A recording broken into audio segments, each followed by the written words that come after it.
Iya. Nah nalika semono aku ya menehi jawaban utawa wangsulan ingkang bisa gawe padhang atimu. Wangsulanmu piye? Aku entuk sasmitaning gaib. Dawing Jawata ingkang tak tampa nalika semono Jawata rawuh ning sanggar pasemeden suci.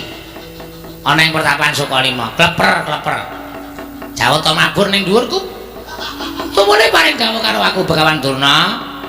Kowe engko arep ana wong takon ya kuwi putumu anu anakmu si Werkudara takon nyangki lenggahing para Drupadi lah kowe tak kandhani Durna. Drupadi iki papane saiki ana ing kene, kahanane kaya ngene, statuse kaya ngene. Yo. Ning kudu nganggo syarat Begawan Durna. Syarate para Drupadi gelem bali marang Praja Ngamarta, ning kowe kudu nganakake kambil. Ora taya kowe. Dek Maten, pripun? Korban iku lho tumbal kok kambil. Tumbal. Tumbal. Wah, iya. Tumbale apa? Apa sapi, apa kebo, apa wedhus, apa wujuding pitik sing wernane mulus. Dudu. Ora ana pitik sing wernane mulus. Pitik kabeh wulunen kabeh. Sing mulus ki mung sikile menungsa Werkudara. Nek sikile pitik ki ana wulune kabeh. Yo. Kebo ya ora nganggo, sapi ya ora nganggo. Yo. Nek sing kudu tak dadekake tumbal kuwi wujude menungsa utawa manusia. Iya. Sapa sing kudu tak dadekake tumbal? Paringa pangandikan.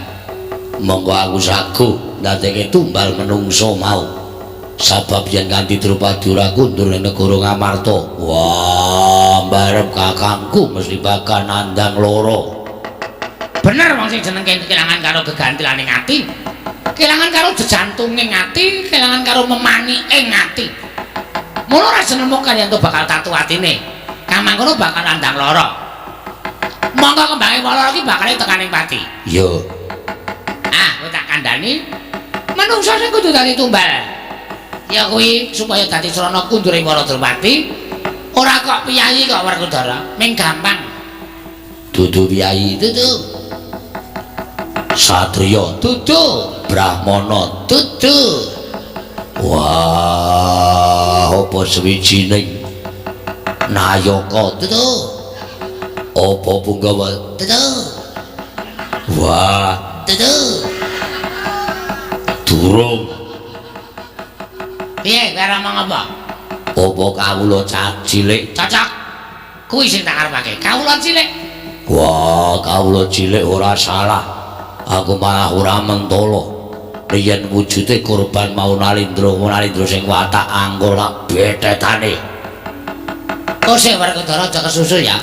Kawula cilik kuwi ora kok kawula cilik lumrah, ning uga abdi ning ratu. Wah, abdi ning ratu.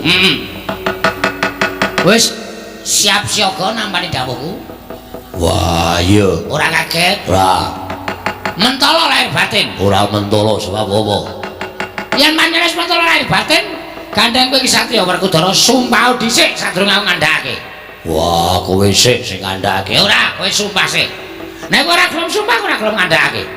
Yo, aku sumpah. Disekseni dening bumi langit lan kabeh isih-isih ning jagat. Sekseni dening bumi langit lan kabeh isih-isih ning jagat. Tenan? Yo, tenan.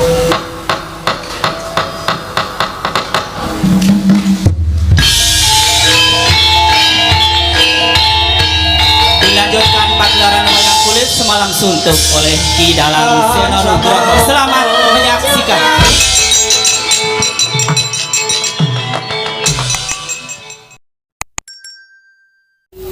Paman Bloso Senar nggih. Kadiparan anggresi paman ingsun percaya minangka dadi badal wakilingsun Mranata Tatarakti negari Ngastina. Paman Hari Sengguni. Nyawa-nyawa jimatku longgir anak Prabu ing Ngastina. Menawi paduka ndangga bab Tatarakiting praja. Sadaya mboten badhe anguci wani para kawula sami sayek. Saeka kapti akarya luhuring nusa bangsa tuwi negari Ngastina medhaipun para diperdulin boten kendhat anginipun sami gegladhen lakri daning aprang sawanci-wanci praja paduka katemping marang muka boten badhe anggepok kunca paduka Anak Prabu embok ing kepatihan remuk kasawurna putung sumangga kabandhem nonggir kawula nun paman kula sejenar andadosaken Bombong raos sing manahipun ingkang putra ing Astina mboten langkung bakalan ingkang utama tindakna selawasi lan kaprayogana angganipun lenggah paman kula sejenar kawula nunggir Anak Prabu sampun boten kirang prayogi pisawanipun ing ngabdi kepatihan namung denan sak sampunipun kepareng kula ngaturaken sembah sumengkeming pangabekti kula kunjuk sandhau padha paduka Anak Prabu ing Ngastina nggih paman Hari Sengguni nggih kula tampi akarya bombong raos ing manahipun ingkang putra ing Ngastina paman boten langkung kasekecap anggen jengan dikula lenggah kawula nun sampun boten kirang prayogi pisawanipun ing abdi kepatihan nggih Anak Prabu Ngastina miwabu putrane ing Sukalima Sarawu paduka bapa Penemban kula ngaturaken karaharjan Arawu paduka bapa Durna wonten negari Ngastina bapa Penemban Durna ing Sukalima Astaka Swalasena berdaba swal gimbal semorante awela kula nuwun inggih nggih tansah pinangan kawidadan ing sambi kala swanipun ing bapa ing Sukalima mangga widodane skala sowan kula tebih saking rubeda napa kepareng ingkang bapa ngaturaken pudya pangastawanipun ing bapa kunjuk ngesa paduka Anak Prabu Ngastina nggih Anak Prabu Duryudana bapa Prembanduna kula tampi akarya bombong raos sing manahipun ingkang putra ing Ngastina mboten langkung kasekecak anggen jengan dikala lenggah kula naknan sampun boten kirang prayogi pisawanipun ingkang bapa ing Sukalima dinten sak mangke menika wonten praja Ngastina Anak Prabu Duryudana menapa dene Kakang Prabu Karna ing Awangga Sarawu paduka Kakang Prabu Karna kula ngaturaken karaharjan lan mugi kasekecapna anggen jengan dikala lenggah kawula nun inggih Yayi sampun boten kirang prayogi pisawanipun ngroko ing Awangga namung dalan sasampunipun kemareng kula ngaturaken salam taklimipun ingkang ngroko kunjuk ngesa paduka Yayi Prabu Prabu kula tampi karya bombong raos sing manah mboten langkung kasekecapna anggen jengan dikala lenggah kawula nuwun sampun boten kirang prayogi pisawanipun ingkang ngroko ing Awangga dinten sak mangke menika Yayi apa dene Yayi Dimas Suratayu para prayoga nunggone siading adheng marsanipun Kakang Dimas Suratayu sampun boten kirang prayogi pisawanipun ingkang rayi Prabu namung dalan sasampunipun kepareng kula ngaturaken sembah sumangga pangabektinipun ingkang rayi kunjuk sandhang padha paduka Kanjeng Prabu Jimat sembahan kula Dimas ndak tampa siadi atur bekti kelawan pun Kakang ora liwat pangestunipun Kakang Tampanana kula mendika Jimat paripih ndayana ing kasantosan parimaestu paduka bawahana kabagyaning gesang kula Koko Prabu lan mratakna kang podhang gandung siba jeneng ingsun diambabarake wigatining pasewakan Yayi Suratayu menawi sampun paduka dawuhaken badhe kula candhi nggo Jimat Koko Prabu sembahan kula paman kula sejenar wonten dawuh nggih Bawadana wonten timbalan nggih Kakang Prabu Karna ing Awangga sewu-sewu kalepatanipun ingkang putra Tadah Wadana dene dinten samangke kula wantun angkempalaken sanggaring para sepuh madaring datur negaring Astina mila saderengipun ingkang putra mbabaraken menapa to wigatosipun dene kula nglembakaken sanggaring para sepuh mugi keparenga inggalih anglubirna sih samudra pangaksami dhateng ingkang putra Duryudana dene kula wantun hamboyongi dhateng rawuh jengandika sami wonten ing madyaning pawiwahan negari Ngastina dinten sakmangke paman Hari Sengguni Bapa Durna tuwin Kakang Prabu Karna ing Awangga nyawa-nyawa jimat kula sesembahan kula Anak Prabu Duryudana inggih namung paduka ingkang paring panggesangan dhateng ing bapa ing kepatihan mila dinten sakmangke nadyan ingkang bapa katimbalan sowan kula mboten badhe suwala malah sampun ngantos to katimbalan ing wanci rina nadyaning wanci ratri tartemtu ingkang bapa ing kepatihan tansah ngestu padha dawuh paduka anak Prabu malah gandeng dinten sak mangke sampun kepareng ingkang bapa sowan wonten rasa paduka wonten wigatos menapa nggih dene paduka ngawontenaken pasiwakan ingkang beneh keladat ingkang sampun mugi kepareng ambabarana dhateng ingkang bapa ing kepatihan ingkang bapa nedya ngangrongaken jangga nilingaken karna mastuti sabda tama paduka anak Prabu ing Ngastina semanten ugi ingkang bapa ing saka lima nggih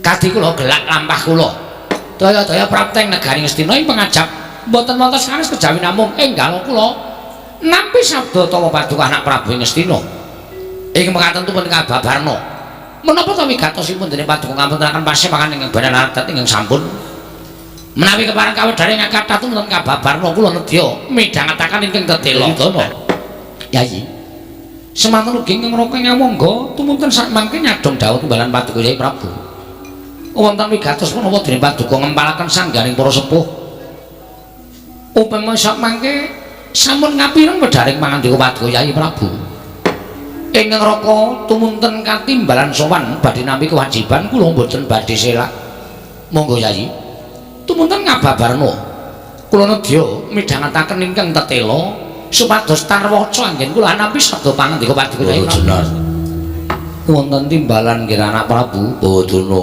wonten timbalan nggih Kakang Prabu Karna ing Awangga wonten timbalan Yai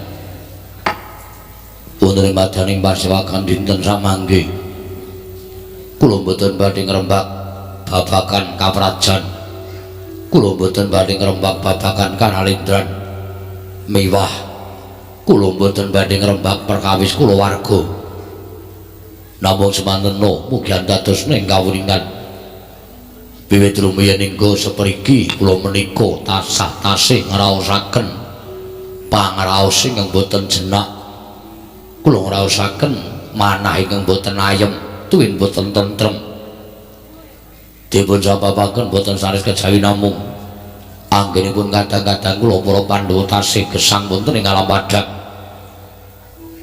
Blaka Suta kemawon wonten ing pirembagan madyaning Datulaya wangsul wangsul sampun marambah makaping-kaping boten badhe benten menapa ing ngrembak madyaning pasiwakan pengajaping manah kula sak mangke para sepuh sampun manggihaken karti sambeka sampun manggihaken cara supados sak mangke Pandhawa ingkang cepet umure sampun ngantos pinardawa kamulyanipun Pandhawa aja nganti lono uripane ing alam padhang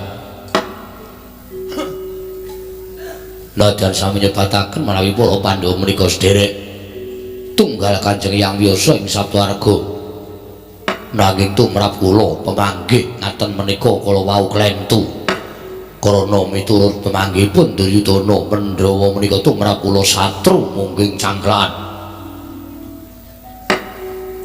menawi kula sambung kalian para Pandhawa menawi kula menika nyambung pasderekan kalian para Pandhawa sami kawing kemawon kula menika ngurip-urip tumpringas ngurip-urip tunggak kemadoh menawi ageng tan wurunga namung badhe gateli dhateng awak kula piyambak mila kedah kula singkiraken mila ingkang saking mriku paman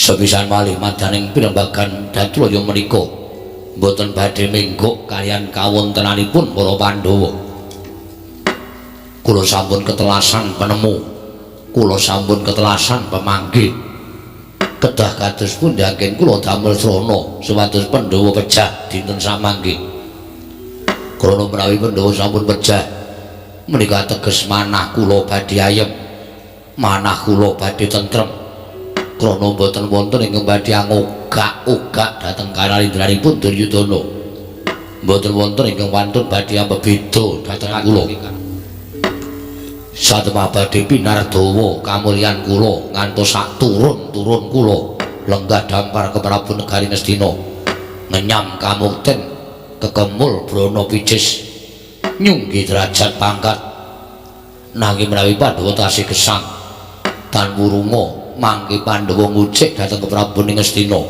Inggih mekaten boten murung negari Ngastina badhe wangsul dhateng panguwasipun para Pandhawa. Paman Plasa Jenar. Nyawa-nyawa jimat kula nggih. Menapa dipun penggalih dening anak Prabu menika saknyata leres. Kula piyambak ugi mekaten, manah kula tansah ngraosaken kuwatir durga ngongso-ngso miwah raos sumelang ingkang ageng. Krana nadyan paduka menika tasampun lenggah dampar ke Prabu Ningastina. Nanging tumrap ingkang bapa ing kepatihan menawi Pandhawa menika tasih gesang, anggen paduka lenggah dampar menika boten badhe anggadhahi raos ayem menika leres. Mila dinten samangke kula suwun pemanggihipun Paman Plasa Jenar kados pundi srana kedah kula tindakaken supaya Pandhawa enggal pecah dinten samangke. Kula nuwun sewu lho nggih. Kula menika malah gumun. Gumunipun kaliyan sinten? Inggih kaliyan kadang paduka para Pandhawa menika. Ing atasipun menika namung tiyang gangsal gelintir. Tiyang gangsal menika kala wau anehipun menawi dipun jangka pejahipun boten nate kasembadan. Sampun malika dijangka pejahipun. Nadyan dikerenah cintrakanipun Pandhawa menika boten nate kasembadan. Elok temen. Sampun marambah makaping-kaping ingkang mestinipun menawi dipun nalar kanthi cara kamanungsan Pandhawa ingkang linarapaken dening ingkang bapa ing kepatihan wongsal wangsul tartemtu pejah. Nanging ingga sapriki tasih seger kewarasan. Malah sak mangke ingkang bapa ing kepatihan tumulin utuh dhateng Jawata, tumulin utuh dhateng dewa cetha sanget menawi dewa ingkang nitahaken dhateng titahing kemapan wonten ing jagat menika kadarbi pemanggih utawi darbi pambegan Bancindhe Banciladan. Liripun kados pundi? Menawi Pandhawa dipun Bancindhe menawi Kurawa dipun Banciladan menika teges dewa ingkang boten adil. Sabab menapa to? Wongsal wangsul dipun jangka pejahipun nanging Pandhawa dereng saged kelampahan dipun jangka. Cintrakanipun agengipun pejah saking lumahing bumi kureping langit. Lajeng paman gadah pemanggih menapa babagan menika? Nuwun sewu nggih. Kula sampun ketelasan pemanggih iwa semanten menawi paduka anak Prabu Duryudana menika badhe ngersakaken pemanggih. Dos pundi caranipun mejahi para Pandhawa? Nembe menika kula manggihaken pemanggih ingkang mestinipun sak mangke dados margi ingkang sae tumraping paduka anak Prabu. Kula badhe panjenengan atur. Nuwun sewu nggih. Kula kok ketayalan pados penemu supaya Pandhawa tekaning pati gawe srana cintrakaning Pandhawa. Panjenengan ugi ngerkaos pados srana pejahipun para Pandhawa. Monggo wonten mriki menika janjanipun wonten piyayi ingkang menawi kadhapuk mejahi para Pandhawa menika kula nuwun sewu ngibarate angel mijat wae ngranti suwe banyu sinaring. Sinten to piyayi menika? Mboten sanes kejawi namung Kakang Durna. Kok mau iki ngapa? Teruske dhisik. Nggih. Inggih Kakang Penemban Durna. Menapa ta sababipun kula saged matur mekaten? Jabita kula dipun monggo dipun penggalih kanthi nalar ingkang ganep. Kakang Penemban Durna menika gurunipun Pandhawa. Menapa inggih panjenenganipun menika mboten ngertos keringkihanipun Pandhawa. Wong nyatanipun gulang-gulung kalian Pandhawa menika mboten namung setunggal kalih dinten nanging mataun-taun anggenipun mulang muruk dhateng pun para Pandhawa. Mila kula pitados estunipun Kakang Durna menika ngertos dhateng keringkihanipun para Pandhawa namung semantena gandeng piyambakipun tresna kaliyan para Pandhawa adrih menawi ngaturaken dhateng paduka anak Prabu Duryudana nggih anak Prabu Ngastina jagat Dewa Bathara Bathara wonten dawuh menawi dipun ngendikaken paman hari sengkuni menika menawi kula limbang-limbang menawi kula petang jebul pinanggihipun leres panjenengan menawa dados gurune Pandhawa saged kados mekaten kawontenanipun awit saking peparing paduka ngelmu paduka kula kinten anggen paduka srawungan para Pandhawa menika ugi leres ngendikipun paman sangguni sampun mataun-taun kula kinten Bapa Durna mangertos dhateng keringkihanipun para Pandhawa. Lha ing saking menika Bapak Penemban kula suwun kanthi sanget wonten sukuliraning penggalih bapa menemban duna paring dawuh wonten pundi keringkanipun para Pandhawa menawi samangke sampun pinanggih badhe kula kejahi Pandhawa ketasirna saking lumahing bumi kreping langit bapa menemban kandhak mlegudu swalu gimbal semerante awela lha nuwun nggih Ger kula mboten badhe selak kula mboten badhe melajar saking kasunyatan iya namung menawi paduka anak Prabu menika ndangu babagan keringanipun para Pandhawa menika ringkipun wonten pundi kula nuwun sewu Ger menawi ingkang Bapak dipun paringaken bloko Pandhawa menika mboten gadahi keringkian Nuwun kados pundi paduka paring dawuh mekaten. Lha inggih. Sabab kula teliti mataun-taun. Nalika Pandhawa menika dados siswanipun Begawan Durna. Pandhawa menika mboten gadahi keringkian awit kula nuwun sewu lho, Ger. Pambeganipun Pandhawa gangsal menika benten-benten. Monggo pambeganipun Pandhawa gangsal menika saged kinarya kaca benggala tiyang gesang wonten ing alam padang. Setunggal.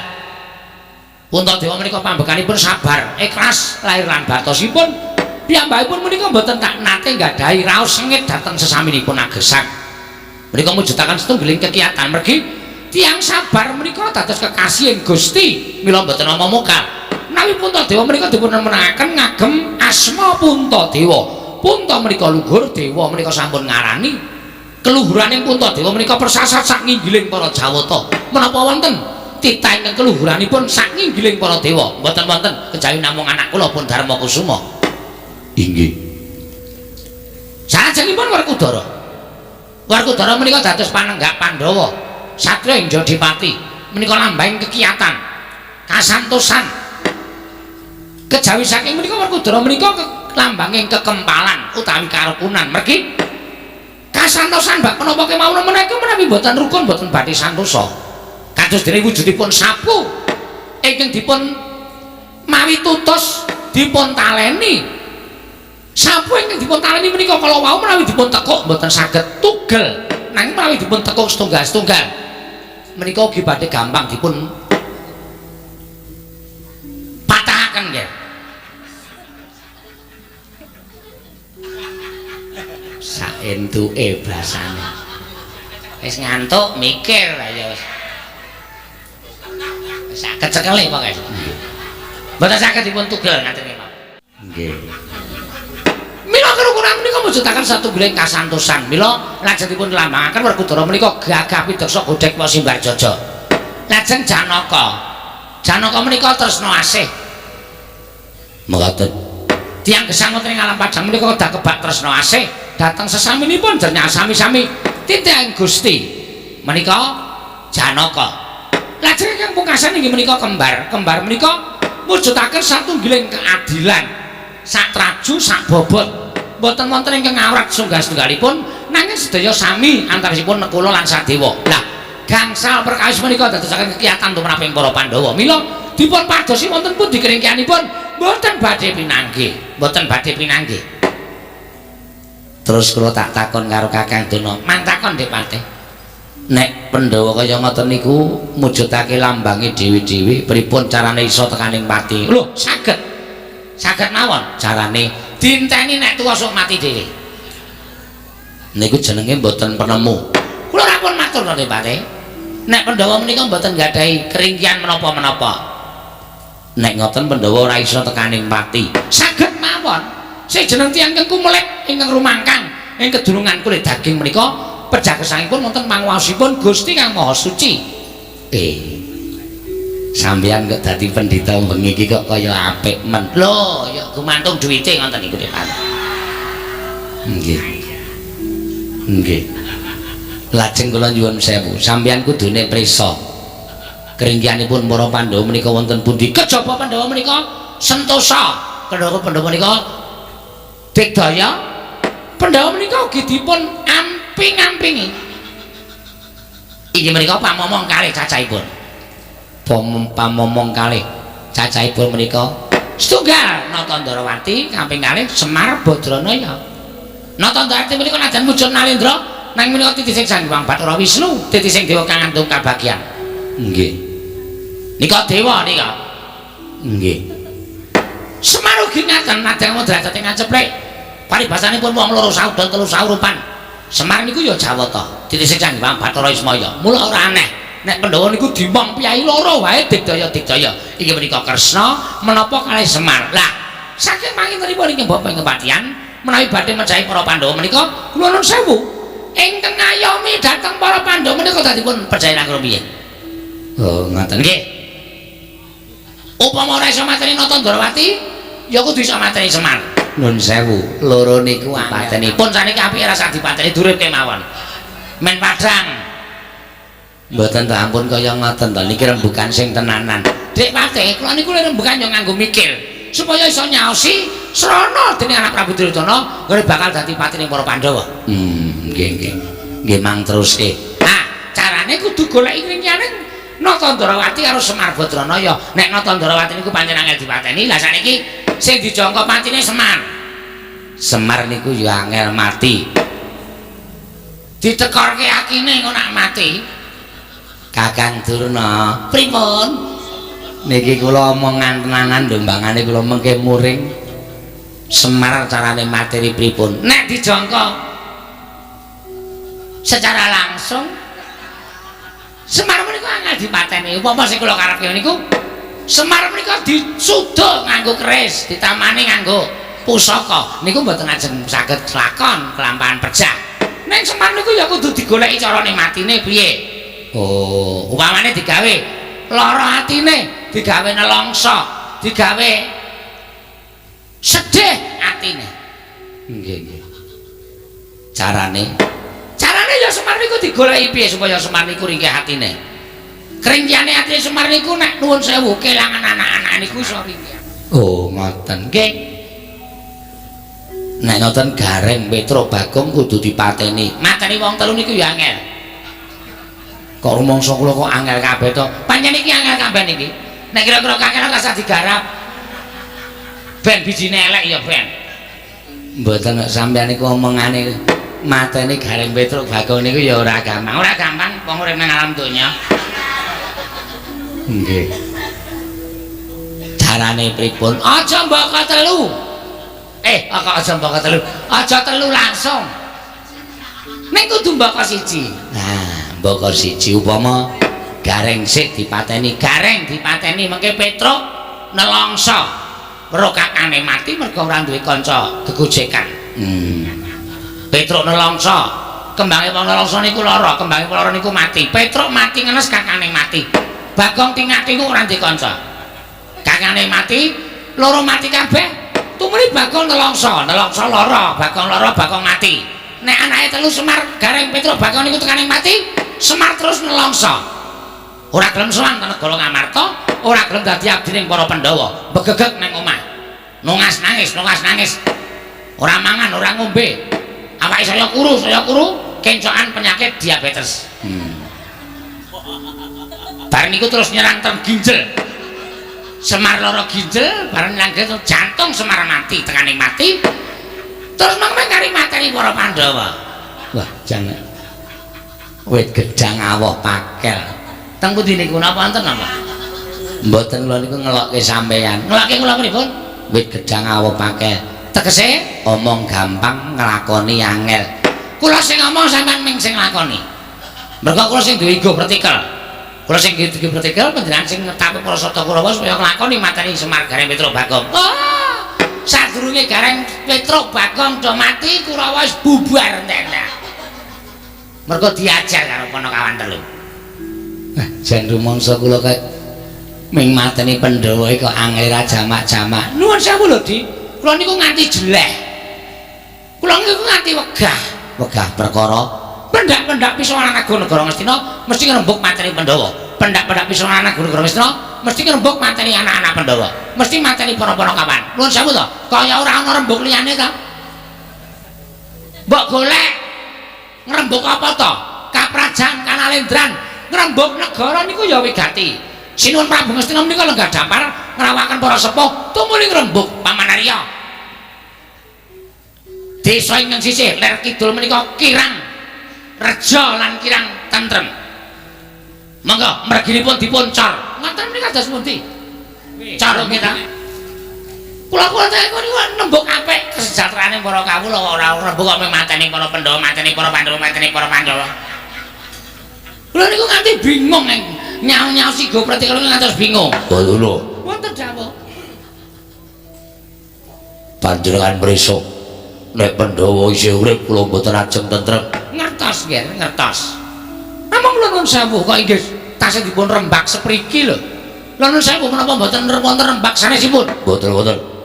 Kula badhe ngrembak sanesipun nek Pandhawa wis ngatang-atang dari Bathang dadi sampeyan wonten ing negari Ngastina menika kula suwun iku pertikelipun supaya gawe srana piye carane mateni para Pandhawa sampeyan ora usah ngelingke ratu sampeyan ora usah ngelingke marang Duryudana sing dadi ratu teng Ngastina menika kula wenang nepak bun-bunane wong sapraja kula wenang jenenge bor uripe sampeyan.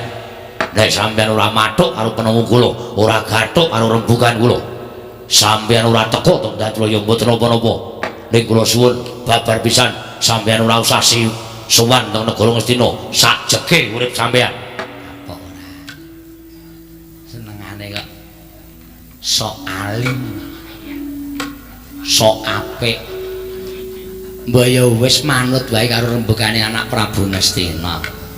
Panjenengan menika iki didhawuhi supaya golek cara kok malah mejang kok malah mulang pidato mbok ya wis nggih anak Prabu saranipun ngaten wis dadi lega penggali anak Prabu kok dadak werna-werna demen didukani nek sampeyan ora entuk sowan teng negara Ngastina sampeyan ajeng sowan teng pundi sampeyan ajeng suwita teng pundi sampeyan ajeng ngawula teng pundi kula tak takon wong sampeyan niku asale saka manca negara sampeyan niku wong sabrang tekan iki wis diakoni dadi wong Ngastina wis entuk KTP Ngastina kok werna-werna lambene kula niku ora seneng nek sampeyan kaya ngoten niku nggih mbok kula aturi paring dawuh upami kula kedah mejahi dhateng pengayomanipun para Pandhawa lan rumiyin sinten ingkang kedah dipun sirnaken lan rumiyin menawi saking mangke kula ingkang dipun sirnaken inggih menika pun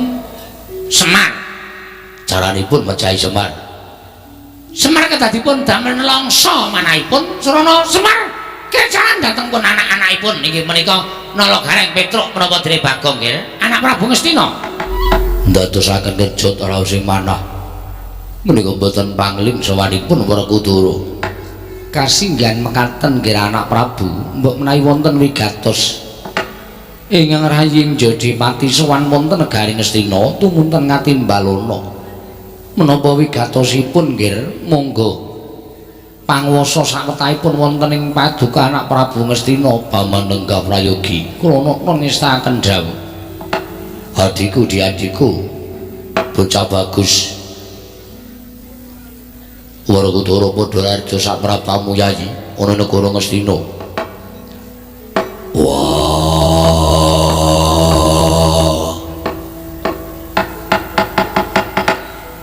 Duryudana kakangku iya. Slamet tekaku. Aku ngaturake basaku katura. Kadhahipun Kakang Werkudara tak tampa ora liwat pangestunipun Kakang Nampanana. Tak gegem dadiake jimat. Raden katuran karaharjan rawuhipun sengguni bapakku ya slamet tekaku aku ngaturake basaku katura kula tampi Raden ndadosaken bombong raos sing manah oh anakku ngger Werkudara padha slamet satekamu Werkudara Durna bapakku slamet tekaku ora luwih Swijapa aku ngaturake basaku katura tatomba Werkudara pangestune bapak Tampanana ya Li ndak gegem dadiake jimat Yayi Padhalarja Karna kakangku ya slamet ning sambikala bektiku katur tak tampa Dimas Yayi kadangipun Kakang Yayi Werkudara wonong paran apa wigatine dene sira Yayi sowan ana negara Ngastina Mula diake matur marang pun Kakang Yayi Duryudana kakangku. Sewu-sewu klumputanku aku njaluk pangapura. dene Prabu aku ana ing negara Astina gawe kogel kagelan penggalihmu iki nedhenganake Pasewakan Agung ning gandeng adreng nggonku kaselak kepingin nuruti marang karep mula aku tumuli munggah ning Datulaya ing wigati ana bab ingkang bakal ndak aturake sarta tak suwunake prisa kelawan wong atu aku wong atuamu sapa Dimas Bapa Durna ya Durna bapakku si Adi Darbib lelakon apa dene butuh kelawan bapa menemban Durna Duryudana wis watara ana saconto nganti tekane tunglunggani nggo dina samengko iki mbarep kakangku persasat kaya dene wong kuncatan rasa jatine urip merga ditinggal lunga karo Drupadi Mbak Yuku Drupadi lunga saka negara Ngamarta mongko ora ana baban kang menga andha ingkang sewende banon kang tinumpuk mbos akeh nggonku nyebar para wadyabala telik sandi supaya goleki menyang didununge Drupadi Mbak Yuku parandene gagar wigar tumuli nalika semono aku rembugan karo Jlamprong kudu menyang ndi meneh aku njaluk tulung wah jebul Jlamprong duwe iku partikel yen to aku karo dheweke tau tate suwita Brahmana ingkang wis kondhang monyor-monyor ora le kejaba mung Durna bapakku mula dina samengko klilan ana aku njaluk wektu sawetara aku tak rembugan karo Durna bapakku aku arep takon menyang ndi dununge Drupadi Mbak Yuku nggone lunga saka negara Ngamarta Duryudana jagat Dewa Bathara Bathara wonten dawuh nggih jebul pinanggihipun Werkudara menika betah kaliyan panjenengan badhe wonten migatos kaliyan kula iki kasinggihan mekaten ngono apa Werkudara wah Durna bapakku ya kowe arep takon apa kowe arep perlu apa marang kaki takono ora becik yen to aku rembugan karo Durna ngungkurake jer sampeyan wong tuaku mula padha adu arep kene aku tak matur marang Durna bapakku Durna ina panalingan ulun majaring ratri linenggak jangganira kapisanan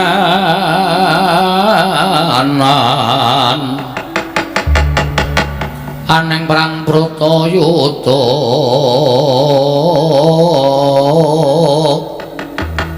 ing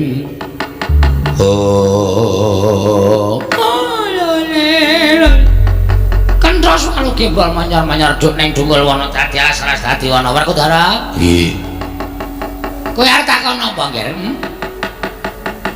apa Durna bapakku ora mireng apa sing tak aturake marang Duryudana kakangku aku ngerti aku krungu ning api-api iki ora dibaleni to ora coba kok takon apa lakone negara Ngamarta Drupadi Mbak Yuku lunga saka negara Ngamarta lho Dewi Wara Drupadi garwane anak Prabu Darmakusuma lunga saka negara Ngamarta ya pancen bareng kono lho lah endi to Werkudara apa blanja apa kepiye ora nanging lungane wis ana sak candra tegese sesasi ora ana baban kang mengondo ingkang sewende malah wis bola-bali aku ngrawuhake para brahmana sewa sugata para pandhita tak jaluki tulung golek menyang didununging para Drupadi parandene gagar wigar tenantu karya mula aku takon karo Durna bapakku yen pancen Durna bapakku prisa Mbak Yuku nendi tak golekane tak aturane kundur marang negara Ngamarta lole kanca blaguduk selalu gembol sumoranti sumolole gamana gapulungana ali lucu ali Werkudara iya kowe tak kandhani ya sadurunge aku sowan negara Ngastina iki mau janjane mau bengi iki aku wis ngimpi apa ngimpi yen aku iki ketekan muridku sing tak tresnani ya kuwi si Werkudara lan isine ya ora beda kaya sing tak kandhakake iki plek nang nggon impen ora geseh kowe ya ngono kuwi lek teko kandhamu ya kaya ngono kuwi ukaramu ya ora ana sing tok longi ora ana sing tok nalika semono aku ya menehi jawaban utawa wangsulan ingkang bisa gawe padhang atimu. Wangsulanmu piye? Aku entuk sasmitaning gaib. Sasmitaning Gusti Mahanasa, sasmitaning Jawata. Lan sak temene sadurunge kowe ngandhakake Entawara Drupadi pilih tindak saka negara Ngamarta, aku wis ngerti. Aku ki nek ngerti ra tau ngomong-ngomong. Meng meneng. Iya. Ning tak ndemo ning pikir, tak cocoki karo kasunyatan. Lah kok jebul bener. Kowe sowan mrene iki ingkang wigati takon nyandi tindake Dewi Drupadi. Cocok Werkudara, cocok. Aku ngerti. Kowe ngerti? Ngerti. Wah, yen pancen ngerti. Pancen bener-bener kowe Durna guruku, Durna bapakku. Sing wajib tak sunggi-sunggi. Sing wajib tak ajeni, tak aosi. Wis cukup rasa ngalembana kaya ngono kuwi. Wis rasa dadak to alam kaya ngono kuwi aku wis do ngerti nek Durna ki undang prita manyar-manyar. Sak ciptane dadi, sak sejane ana. Iki ming iya. ora ana liya ning jagat. Iya. Mula sabanjur aku tak takon karo kowe piye, munggo nggonku bakal ngupaya. Ngene. Apa-apa kuwi ana tembungan Jer Basuki mawa Beyaya. Apa kae? Jer Basuki mawa biaya. Mawa biaya tok, ora nganggo biaya. Supaya cetha utawa Jer Basuki mawa biaya, ngoten lho. Cethane ngoten niku. Jer Basuki mawa biaya. Yo. Mula apa-apa sing arep digaya kuwi kudu nganggo pitukan. Wis mesti kuwi. Ora bakal iso disirahi. Yo. Apa-apa sing bakal dilaksanani atau digaya ki kudu nganggo pitukon, wis mesti. Pitukane apa? Ah, kowe tak kandhani muga aja kaget. Ora. Dawing Jawata ingkang tak tampa nalika semana Jawata rawuh ning sanggar Pasemeden suci. Ana ing pertapan Sukalima, kleper. Jawata mabur ning dhuwurku. Tumune paring dawuh karo aku Begawan Durna. Kowe engko arep ana wong takon ya kuwi putumu anakmu si Werkudara takon menyang lenggahing para Drupadi lah kowe tak kandhani Durna. Drupadi iki papane saiki ana ing kene, kanane kaya ngene, statuse kaya ngene. Yo. Ning kudu nganggo syarat Begawan Durna. Syarate para Drupadi gelem bali marang Praja Ngamarta, ning kowe kudu nganakake kambil. Ora taya kowe. Dik Paten, Pripun? korban niku lho Tumbal kok kambil. Tumbal. Wah, iya. Tumbale apa? Apa sapi, apa kebo, apa wedhus, apa wujuding pitik sing wernane mulus? Dudu. Ora ana pitik sing wernane mulus. Pitik kabeh wulunen kabeh. Sing mulus ki mung sikile menungsa Werkudara. Nek sikile pitik ki ana wulune kabeh. Yo. Kebo ya ora nganggo, sapi ya ora nganggo. Yo. Nek sing kudu tak dadekake tumbal kuwi wujude menungsa utawa manusia. Iya. Sapa sing kudu tak dadekke tumbal? Paringa pangandikan. Monggo aku sagu dadekke tumbal menungso mau. Sabab yen kanthi Drupadi ora kundur ning negara Ngamarta. Wah, mbarep kakangku mesti bakal nandang loro. Bener wong sing jeneng kelangan karo gegantilaning ati. Kelangan karo jejantunging ati, kelangan karo memaniking ati. Mula ora senemu kaliyan to bakal tatu atine. Kamangkono bakal nandang lara. Monggo kembange lara iki bakal tekaning pati. Yo. Ah, kowe tak kandhani. Manungsa sing kudu dadi tumbal. Ya kuwi supaya dadi srana kunduring para Drupadi. Ora kok piyayi kok Werkudara, ming gampang. Dudu piyayi, dudu. Satriya, dudu. Brahmana, dudu.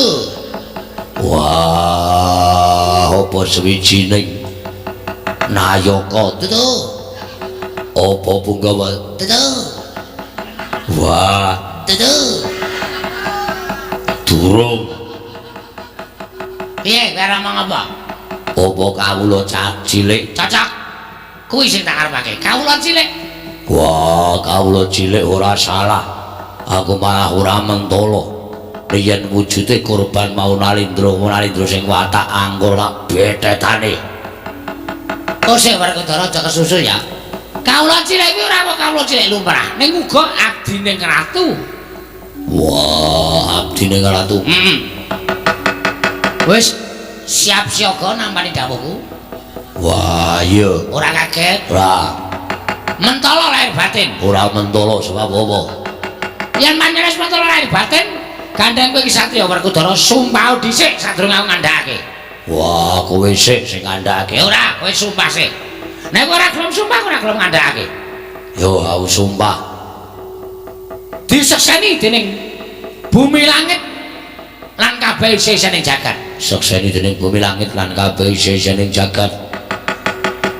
Tenan? Yo, tenan. Tumbal. Wah, iya. Tumbale apa? Apa sapi, apa kebu, apa wedhus, apa wujuding pitik sing wernane mulus? Dudu. Ora ana pitik sing wernane mulus. Pitik kabeh wulunen kabeh. Sing mulus ki mung sikile menungsa Werkudara. Nek sikile pitik ki ana wulune kabeh. Yo. Kebo ya ora nganggo, sapi ya ora nganggo. Yo. Nek sing kudu tak dadekake tumbal kuwi wujude menungsa. Utawa manusia. Iya. Sapa sing kudu tak dadekke tumbal? Paringa pangandikan. Monggo aku sagu dadekke tumbal menungso mau. Sabab yen kanthi Drupadi ora kundur ning negara Ngamarta. Wah, barep kakangku mesti bakal nandang loro. Bener wong sing jeneng kelangan karo gegantilane ati. Kelangan karo jejantunge ati, kelangan karo memani ing ati. Mula ora senemu kaliyan to bakal tatu atine. Kang mangkono bakal nandang lara. Monggo kembange lara iki bakal tekaning pati. Yo. Ah, kowe tak kandhani. Menungsa sing kudu dadi tumbal. Ya kuwi supaya dadi srana kunduring para Drupadi. Ora kok piyayi kok Werkudara, ming gampang. Dudu piyayi, Dudu. satriya, Dudu. brahmana. Dudu.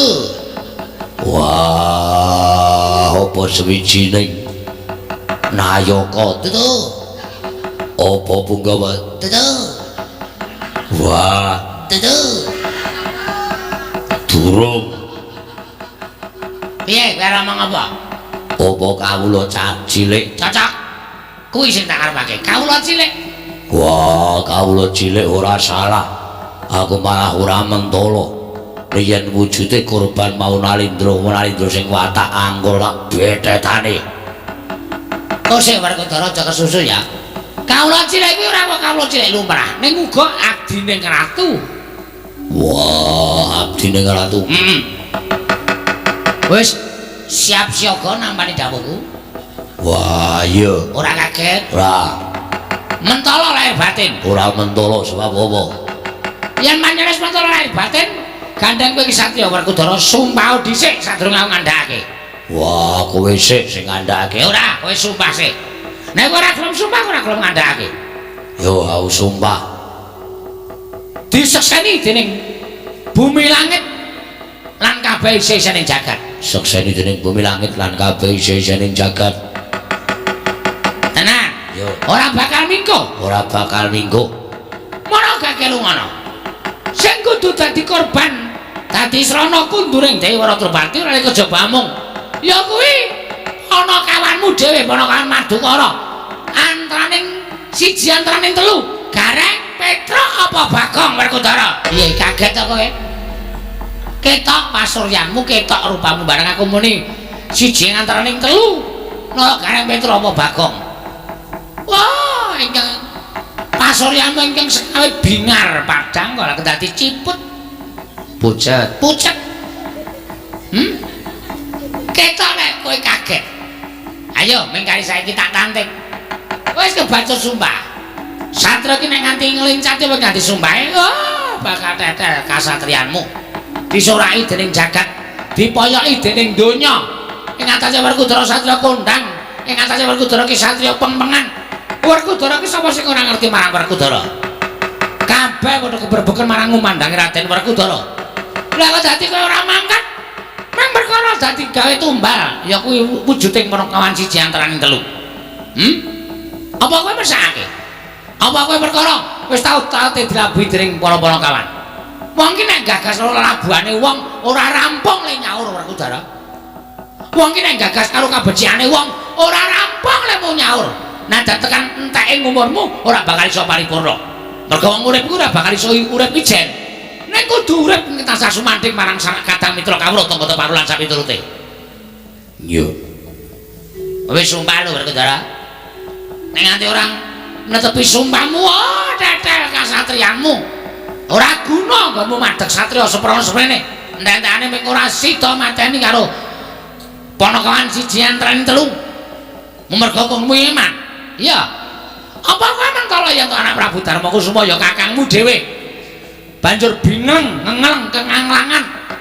Ora weruh kiblat mergo koncatan karo garwane Dewa Drupadi. Apa kowe luwih ngeman Bagong mangane kadangmu tuwa? Yen kowe luwih ngeman kadangmu tuwa, Bagong Petanono. Patenono.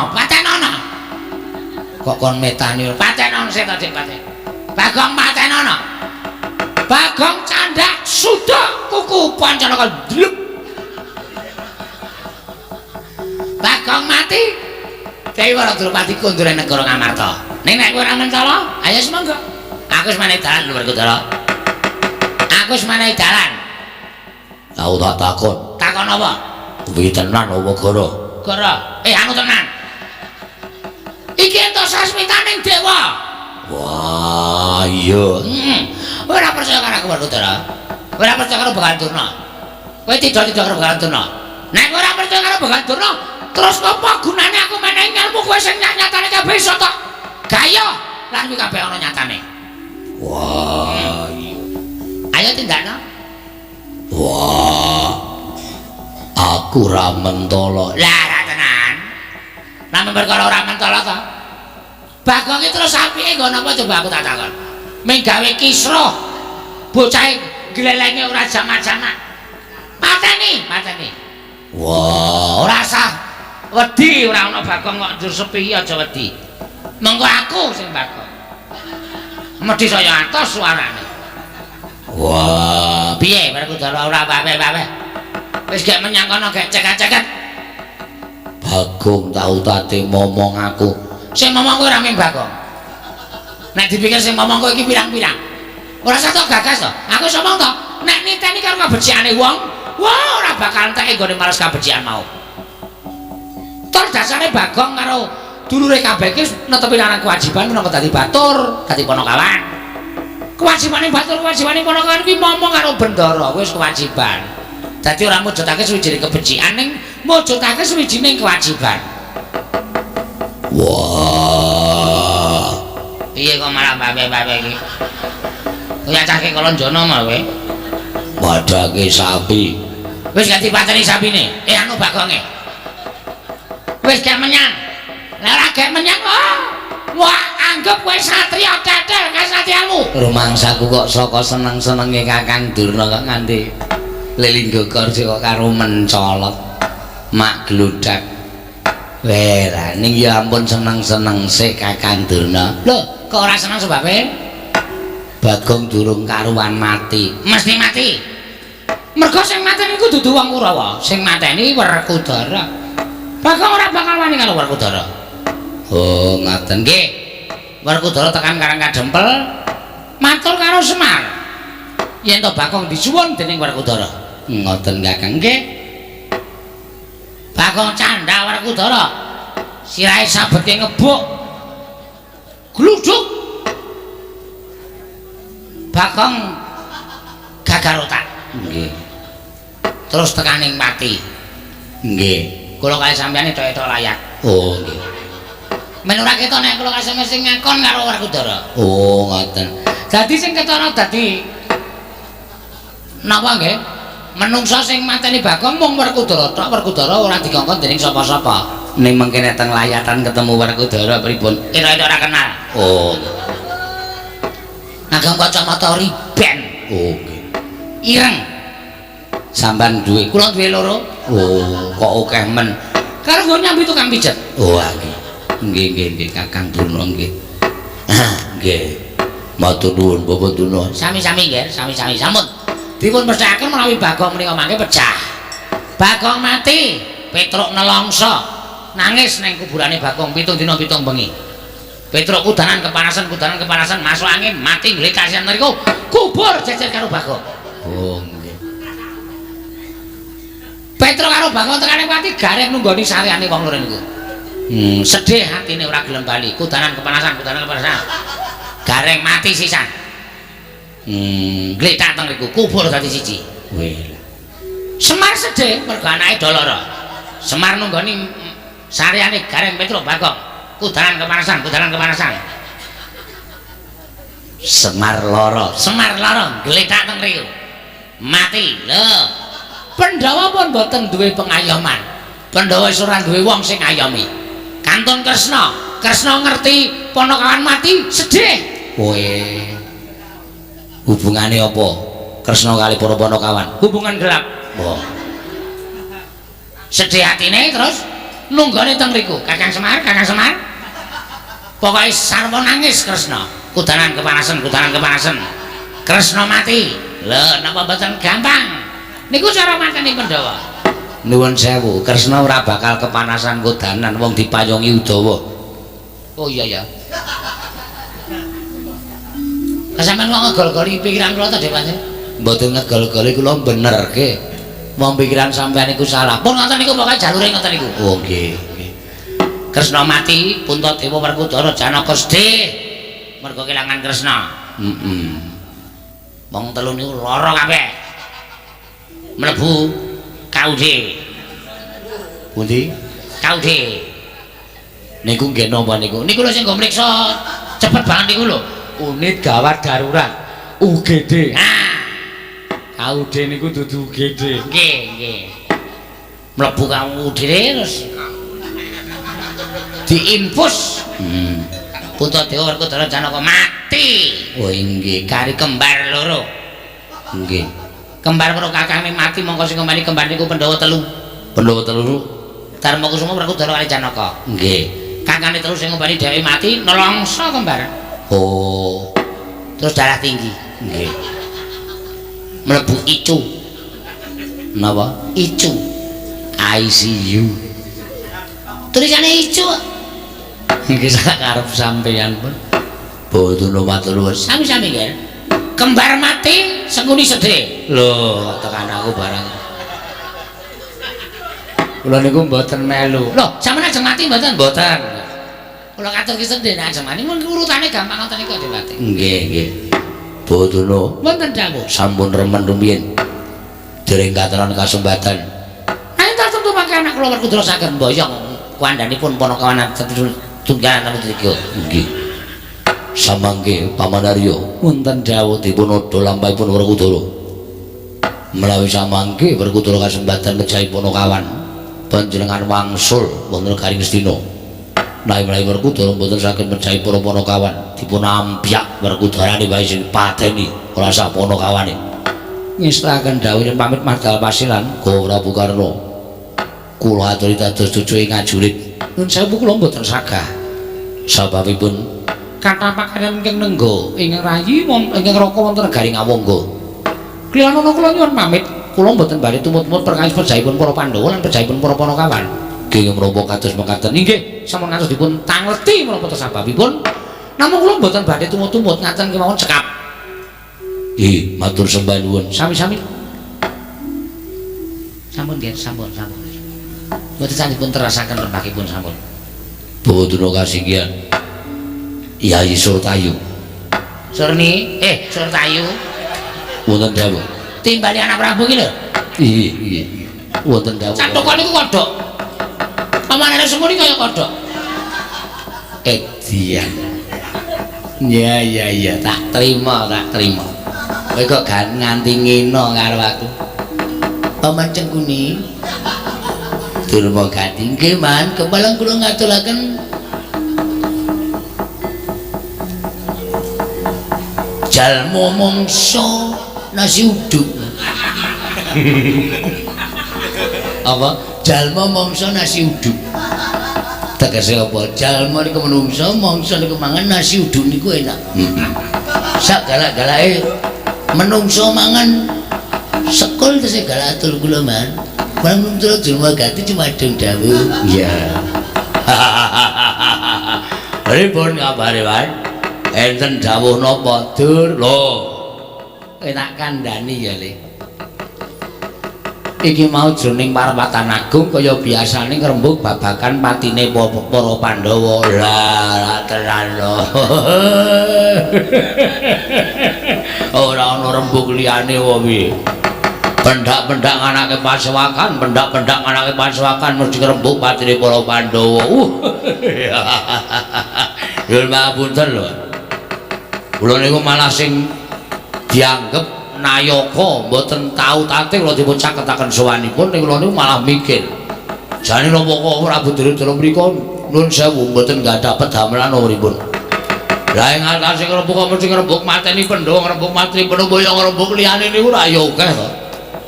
Iya mancenangi anak Prabu ora bakal ayem penggalihe, ora bakal tentrem penggalihe yen to Pandhawa isih urip. Lah nggih terus nganti dirembug nganti dedrep jroning pasewakan pekasan ya kuwi pepundhenmu Kakang Prembandurna menehi Gu Pertikel yen arep mateni para Pandhawa kudu mateni Ratu Ndarawati siji angka loro Semar Badranaya sing dadi pamomonge para Pandhawa. Wah cecak muntah cagak cebol gayuh bulan wuta ngetung lintang tangeh kelakone jebak puruke. Wong kurang gaweane, wong tentrem-tentrem urip kok ando golek sirnane Koko Prabu Ndarawati. Karo kula tak takon, wong sak Ngastina niku sapa sing iso mateni Semar karo Ratu Ndarawati? Ediane. Woh, ketoke piyai-piyai iki ora nduwe pikiran. Kosong mlompong. Kaya bumbung wong wah. Lah mbok Sinuhun Ndarawati niku dikrubut wong Kurawa 100 niku ora bakal menang. Aja kok Kurawa 100. Senopati Ngastina niku ngrubut kok Prabu Ndarawati ora menang. Aja kok Ratu Ndarawati Kurawa 100 niku ngrubut Semar ora menang. Sampeyan kok ora elek-elek, sampeyan kok ora ngandani mongko Patih niku wong nomor 2 teng negara Ngastina. Wajibe sampeyan niku luwih tuwa kudune Ratu Gustine kleru niku sampeyan ngandani, ning sampeyan ora malah ngrojongi. Biadab sampeyan. Sik ta. Iki kok aku malah tok seneni iki piro? Nggih, sampeyan wis senengane wonten niku kok. Niki rawuh mesti enten gawe gitu. Mesti enten gawe kula tak nyuwun prisa. Gawene kula napa? Lah iki mau bareng Kakang Prembandurna ngendikake golek patine Semar iki gampang. Gampang pripun? Mbok turnane kon temandang karya. Ora monggo cangkem. Iso omong ora iso temandang karo sing kon temandang Kurawa niku arepe pripun? Kakang Durna ora arep akon kowe mung dikon baris. Lah tenan to. Tiwas ranggo sepatu. Kon baris. Iki Kakang Durna ngandhake yen to matine Semar kuwi kudu dijangka srana alus. Srana alus carane. Saora-orane kudu gawe patine Panakawan. Oh, la tenan to. Terus sapa sing arep materi Panakawan? Panakawan Gareng Petruk Bagong kudu mati salah sewiji. Kula kok kon materi Gareng Petruk Bagong ngoten arepe. Ora kok sik ta. Aku ki tak omong sik, kuwi senengane kok nyentuh lahir rembuku to. Lah sampeyan bola-bali anggere dawuh mung marai mangkel ya, Mas. Lah iki mau terus tekane Werkudara, bodho ora wae. Mesti Kurawa didhawuhi kok nyekel Werkudara. Wah, toto perban. Terus siap-siap Alteko. Arep ngapa? Albutil. Nambani lumpang. Jonggolmu mlocot ora. Werkudara tekan kene kowe ora takon nyekel Werkudara, ora takon mateni Werkudara. Lah terus Werkudara sing saguh mateni piranganing Panakawan siji ngantaraning telu, nek ora Gareng ya Petruk, nek ora Petruk ya Bagong. Lah nggih niku ale. Lha niki pripun Kurawa? Dawuh anak Prabu Duryudana Kurawa ki nen budal sajuru-juru. Nggih. Ngetutake laku ning si Werkudara nek pancen Werkudara kelakon mateni salah sawijining Panakawan kowe bali marang negara Ngastina. Nah yen Werkudara mung semago tanpa bukti tegese saguh nampa dawuh perintah ning ora ana tumindake kowe kabeh samapta ing gati sawingking diri Werkudara dikerocok gaman dikerubut ya aja nganti iso ucul wah ora urung ya tetep perang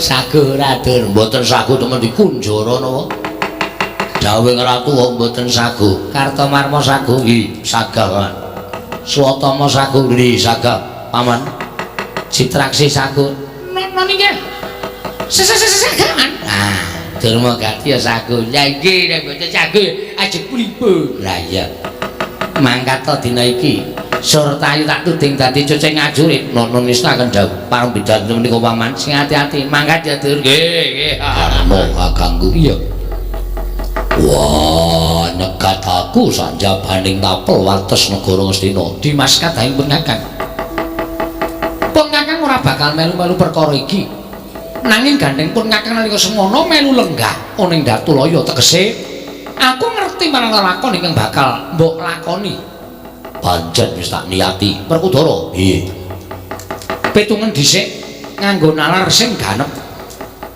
Dimas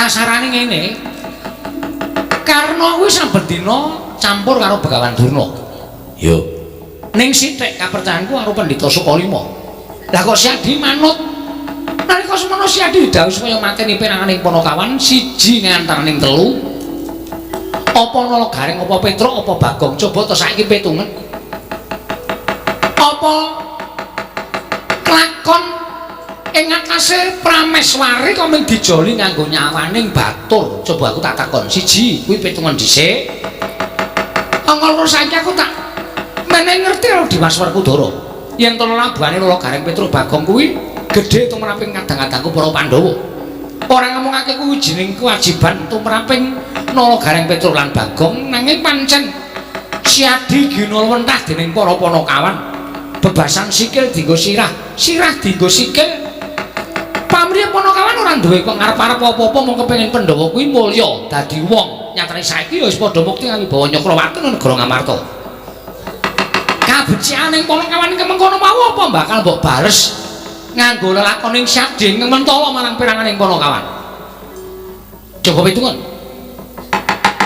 Yayi para Dropadi nggone tindak saka negara Ngamarta ora kudu nganggo dibantu bali nganggo bantring menungso ora Yayi nanging kabeh mau mung minangka dadi pancobaning Wang Mahanasa tumraping kadangku Yayi Puntadewa minangka dadi pamecut tumraping kadangku Yayi Prabu Ngamarta kepiye nggone ngasah pikir sarta pangung kaling jiwa minangka dadi guru laki kudu ngupaya menyang didununge garwa yen to nganti ninggal marang Praja Ngamarta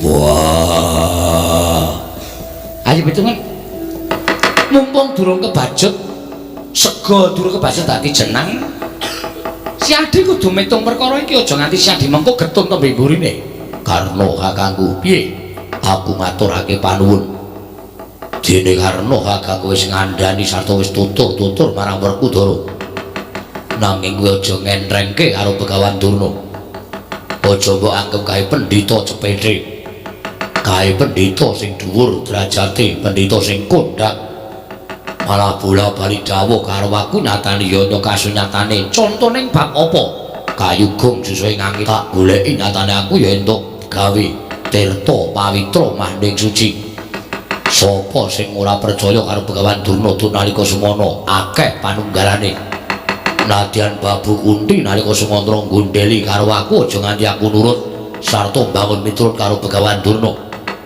nanging jebul kabeh kleru Kunti Babu kleru barep kakangku kleru Janaka Kresna kabeh kleru nyatane aku wis entuk tirta pawitra maning suci saka pituduhe Durna bapakku mula wis dadi anteping tekating Werkudara apa wae didhawuhake dening Durna bapakku wah kuwi bakal tak estake aja ngalang-alang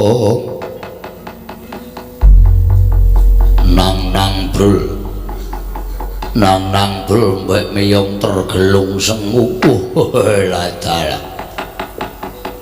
tetaunan nggonku mendem rasa tresna karo kowe Drupadi. Monggo aku ngerti yen to kowe wis kagungan utawa wis winengku dening Kakung Nalindra ing Amarta Prabu Puntadewa. Mula tumuli aku budidaya nyidra kelawan sliramu tak papanake ana ing taman negara ing Giri Kadasar. Kowe aja bingung, kowe aja wedi. Ora-orane kowe tiba ning Padasuri nanging bakal tiba ning kasur babut aku ingkang bakal keduga bebantal yasta marang kowe Drupadi.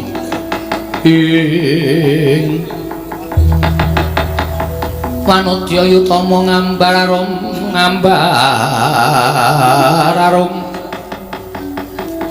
arum sang kusuma. Oh, Prabu Kala Sereng. Ya. Aku wis ngerti apa sing dadi niatmu, nggonmu bakal mengku garwa lawan Wara Drupadi. Oh, lah aku dadi kowe ngerti. Ya merga saka aturing para mban ingkang padha matur kelawan aku. Babagan nggonmu tresna kalawan Wara Drupadi ngampus mbok pendem pirang-pirang taun. Pancen bener.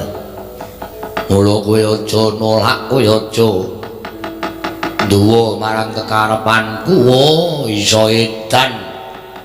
Ora bakal eneng tambani yen to nganti kowe nolak karo apa kang dadi kekarepanku. Nyatane aku wis tekan ana ing Taman Sari, tegese aku wis dadi putri boyongan. Nadyan kaya ora mbedah negara Ngamarta nanging ora ana ingkang padha ngerti lamun aku mbok boyong marang negara ing Giri Kadasar. Iya. Mula upama bangga upama aku kuwi bakal melayu sepira kekuwataning para Drupadi tan urung mesti bakal mbok oyak lan mbok cekel. Mula anane aku mung sarwa manut. Piye? Anane aku mung sarwa manut. Manut piye? Yen aku arep mbok pek bojo, aku ya ming pasrah pati urip marang kowe. Kaya aja dolanan atiku. Kaya aja dolanan pikiraku. Apa sing tak rungokke ya apa pancen kepara nyata? Ora nyata sabab apa? Bumi langit dadi paseksen. Bumi langit dadi paseksen yen to aku gelem dadi pek bojo karo kowe Prabu Kala Sereng. Apa seneng-senengku. Aku ora mbutuhke ban sing pekok-pekok. Wak cokoti do tekaning pati. Aduh. Kananmu piye, Dik? Halo.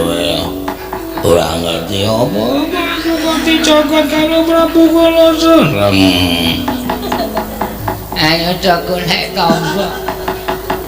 Wala kaya mlaku ing wandi peteng kepapak obor sastra biar padhang trawangan.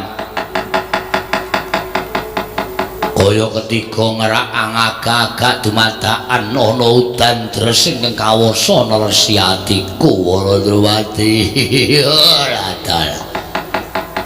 Kala Sereng piye? Upama aku duwe panjaluk Prabu Kala Sereng kersa apa ora? Kowe njaluk apa? Njaluk. Ora bakal aku wegah maringake marangku yen perlu kowe njaluk patine prajurit 80.000 cacah tak geceke sirahe kabeh. Apa kowe njaluk nganggo nyamping Mas Ginepeng, apa kowe njaluk nganggo sumpeng inten sak kurungan jago?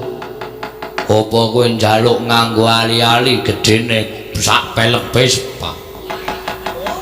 Bakal tak wujudi. Aku ora bakal njaluk bondo donya ning aku njaluk karo sampeyan. Sadurunge mengko garwa aku tak suwun siram jamas 7. Iya kuwi 7 tuk ing sendang ing napan ana ing ereng-erenging gunung ingkang cacahe 7. Lho. Bakal pirang dina le rampung. Aku kudu siram jamas ana ing sendang ingkang metu utawa ing kemapan ana ereng-erenging gunung ingkang cacahe 7 tegese sendhange ya cacah 7. Iya sinuwun. Mung kuwi wae panjaluk yen sampeyan bisa lakonana yen ora ya wis aku balekno ning negara Ngamarta. Ning nek sampeyan bisa nglakoni lakonana tak lakonane. Baladrupati sing tak colong laleboke ning taman mau tak tanting dhewe sago ngladeni karo aku deh. Inggih sinuwun derek bingah. Nggone aku lungguh dampar keprabon dijejeri Prameswari Waladrupati kowe nek sibo nganggo kacamata ireng. Men yen kowe nyawang Waladrupati kowe aku ora weruh mergo aku bakal sujana karo kowe. Mboten sinuwun. Mboten badhe wantun de wonten dawuh negara tunggunen. Lho, panjenengan badhe tindak dhateng pundi? Drupadi njaluk syarat aku kudu siram jamas 7 sendhang ingkang metu saka ereng-erenge gunung cacah 7. Tegese saben ana gunung ereng-erenge ning sendhang aku kudu siram ana ing kono, siram jamas monggo kudu 7 cacahe. Mekaten sinuwun ya, lajeng badhe pinten dinten anggenipun paripurna aja mbok etung wonten kelakon penjangkaku. Tunggunan negara aku tak budal dina iki menapa pareng nderekaken para wadyabala rasa ijen wae mesti kelakon.